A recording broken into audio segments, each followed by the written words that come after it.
A sharp hike in energy prices has been an opportunity for many of the culprits behind the rise to demonstrate just how out of touch they are.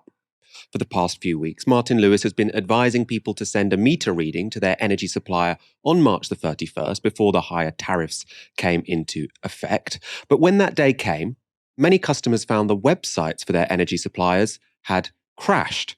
This included E.ON, who then tweeted, "Unfortunately, the website and phone lines of every supplier are being hammered today.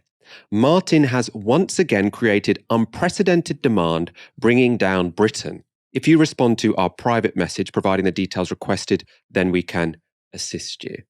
Wow. So they're saying Martin Lewis, who advised consumers who were terrified about these 54% prices, put in a meter reading now so you don't get charged more than you should for energy you used before March the 31st. They now say he's bringing down Britain. And some context here. Last November, E.ON announced that their 9-month adjusted earnings before interest and tax rose 46% to 3.93 billion euros. European-based company, of course. Also embarrassingly out of touch was Minister for Crime and Policing Kit Malthouse. He told LBC that he's feeling the pinch. You mentioned the meters. What other economies or what else are you cutting back on in the Malthouse household, Minister? Well, obviously, the day-to-day is quite tricky. As you know, Nick, I've got children. Yes, I do. And need to be fed, and that cost is rising. My fuel prices are rising quite significantly, and I have to say I'm on, in my constituency, on oil still, sadly, central heating. And you heat your house with oil? That must be exorbitant, Minister. Well, of course, oil, I'm afraid to tell you, doesn't come under the energy price cap either. And lots of people in rural areas are suffering from the oil price rise. So we are feeling it very significantly. I have to confess to you, we did convert last year to electric vehicles. Right. So we're feeling the electric price, but not through the petrol. So it's a challenge for everybody. Well, no wonder you've got a log fire blazing behind you. It's probably the best that you do. It's to keep the house nice and warm. I wonder if I can refer you... Sorry, go on.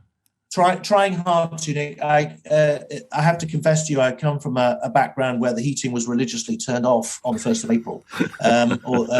Unfortunately, today is very cold, so I have lit a fire to keep us warm. For context here, Kit Malthouse earns roughly £150,000 per year.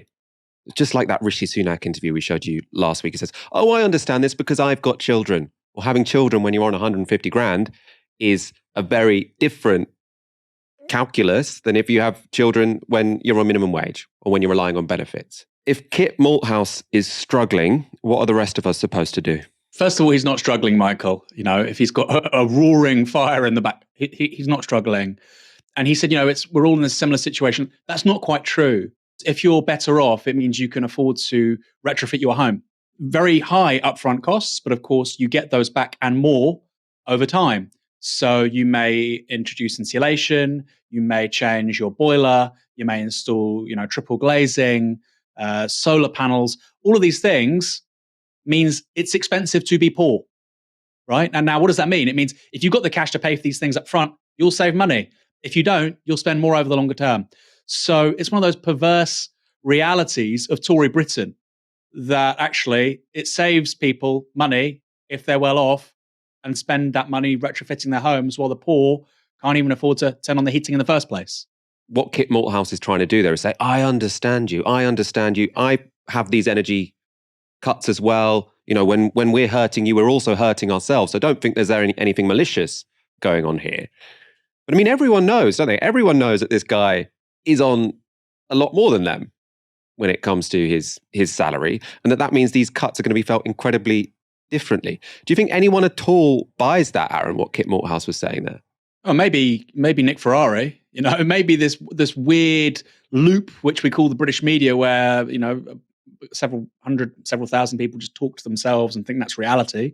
Sure, but I really suspect not. People are staying warm by literally sitting in sleeping bags. People are unable to put on the heating literally in very cold months, like in February. February is the coldest month of the year, and I know people who weren't turning heating on, and that's before, like you've already said, it ticked up. I wonder, there are these repeated platitudes which are in circulation. We're all in this together. I just wonder how long it's going to last, Michael. And going back to what we were saying before with macroeconomics, with the austerity thing, in a way it was kind of true, right? Because we all use the same public services, and everybody's child was going to have to pay more because of university tuition fees. And you were saying, well, there'll be a progressive element to it because some people will pay more and some people will pay less and get different loans and so on.